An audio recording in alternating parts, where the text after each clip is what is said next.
This episode of Old Man Yells At is brought to you by my dog. Here she is the day I brought her home from the shelter almost 10 years ago.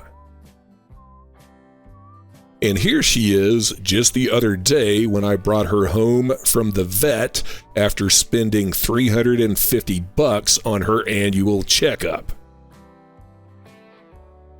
But she's not all I brought home, because the vet gave me this too.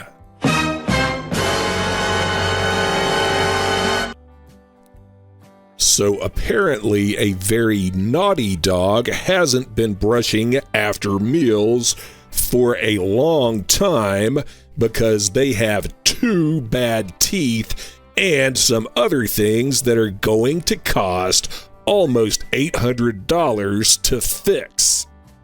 Holy shit! Please, Manny, get a grip.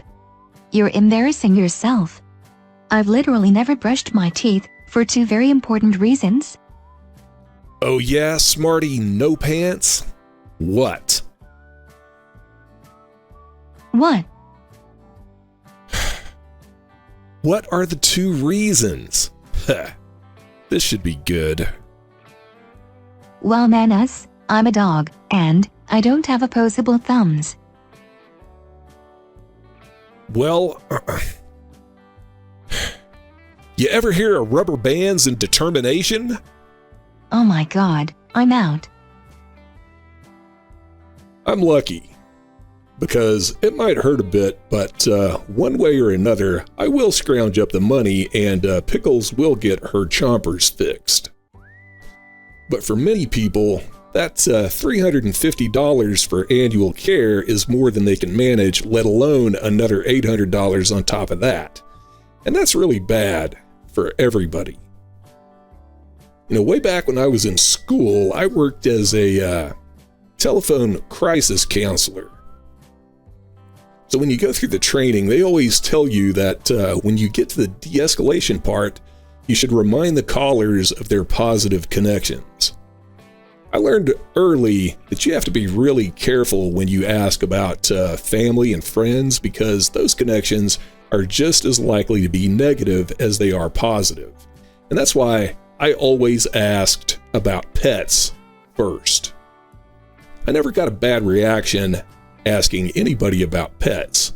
And if the caller did have a pet, usually all I had to do is ask them what would happen if they weren't around to care for it, to pull them out of crisis mode. I also worked briefly at a place that trained service dogs for veterans. I used to love to watch the classes when the clients would come in to work with the dogs. You know, as soon as those guys put their hands on a dog, you could literally see the tension and stress drain away. It was amazing.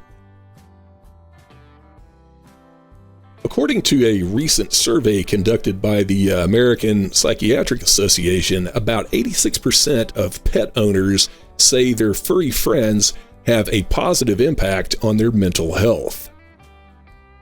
I'm not a pet. I'm your domestic partner.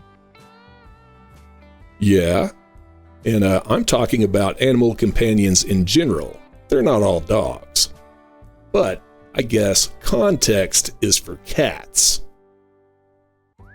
Well, you don't have to get nasty about it.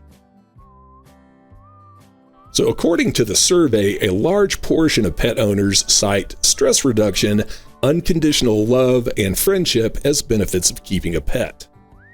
On the downside, about 1/3 of non-pet owners cited costs as a reason for not owning one, and about 2/3 of pet owners cited healthcare expenses as a major source of worry.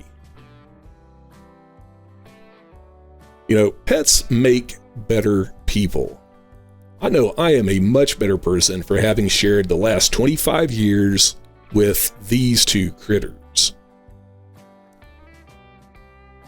So I realize most veterinarians are good, hardworking people who deserve to make a decent living. But a world where people don't have pets because they can't afford vet care isn't a decent place to live for anyone.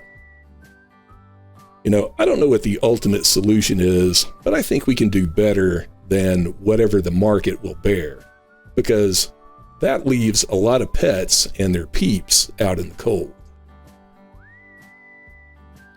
So if you have a sick pet and you're struggling to pay for care, check the description for a link to some resources at PetMD. It's a place to get started anyway.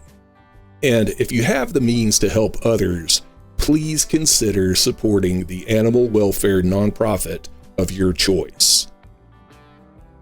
Until next time. You will now be released from manual control. Mr. Dextra thanks you for your cooperation. You will now be released from manual control. Mr. Dextra thanks you for your cooperation.